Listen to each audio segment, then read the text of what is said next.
Tātad pamācība laimīgajiem HP M282, 283 printera īpašniekiem. Tātad tā kā šos printerus mēs pildam un bieži vien uzpildes laikā nenomainam čipus, šis printers, kamēr nav updatēts, kamēr nav jaunināta programmatūra, viņš ļauj printēt ar tukšajiem čipiem. Tātad jūs varat uzpildīt kārtiņus, nenomainot čipus, un printers turpinās printēt, un viss strādās. Ja uzpildīs kārtiņus, nenomainot čipus, šis printers rādīs bez līnijām, bez procentiem, tā kā šeit, piemēram, melnais rāda vienkārši used, un viņš nezina, cik ir procenti, un viņš strādā bez nekādas vainas.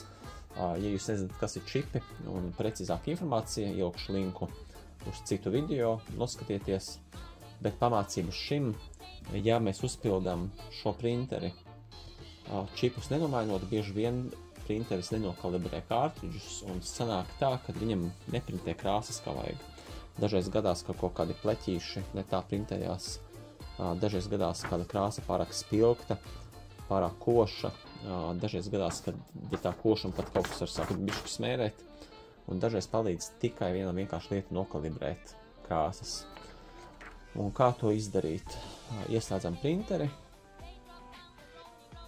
tātad jāiet uz opcijām, Setup, tālāk System Setup, Print Quality, Color Calibration un Calibrate Now. Printers izpildīs kalibrāciju un visticamākais uzlabosies krāsas kvalitāte. Tātad pēc kalibrācijas veikšanas aiziesim uz Setup, Reports un Demo Page.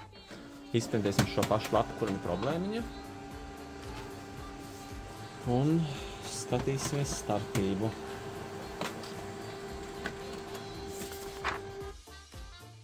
Starpība ir pilnīgi acīm redzama. Te pazuda pleķīts.